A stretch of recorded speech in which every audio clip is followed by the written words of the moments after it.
Baim daftarkan CFW ke Haki, Ridwan Kamil minta dicabut. Tren Citayam Fashion Week menarik perhatian publik. Bahkan banyak orang yang mengikuti tren tersebut. Kegiatan Citayam Fashion Week dilakukan di kawasan Sudirman, Jakarta Selatan. Lantas setelah tren tersebut menyedot banyak atensi publik, artis Baim Wong telah mendaftarkan brand Citayam Fashion Week ke Hak Kekayaan Intelektual, HAKI, di Kemenkumham. Namun hal tersebut menuai pro kontra dari warganet. Bahkan karena hal tersebut, nama Baim Wong sempat menjadi trending topik di Twitter. Kini giliran Gubernur Jawa Barat, Ridwan Kamil buka suara terkait tindakan Baim Wong. Ridwan Kamil menuturkan tidak setuju dengan tindakan Baim Wong. Dilansir tribunwow.com melalui Instagram @ridwankamil pada Senin, tanggal 25 Juli tahun 2022, Ridwan Kamil terlihat mengunggah tangkapan layar berita Baim Wong soal Citayam Fashion Week. Dalam captionnya Ridwan Kamil memberikan nasihat untuk Baim Wong.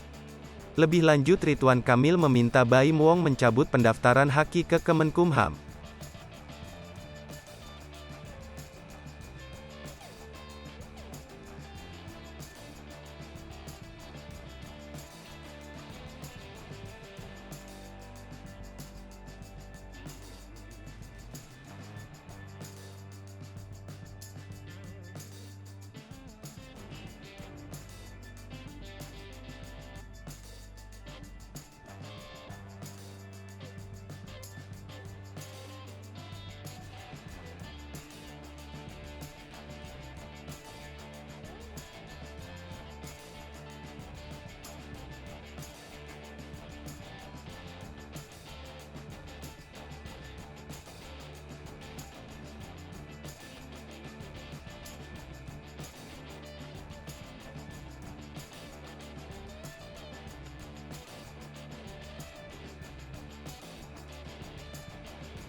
Hai pemirsa Sri Popo TV, jangan lupa komen, like, dan subscribe, serta tonton terus berita-berita terupdate lainnya ya.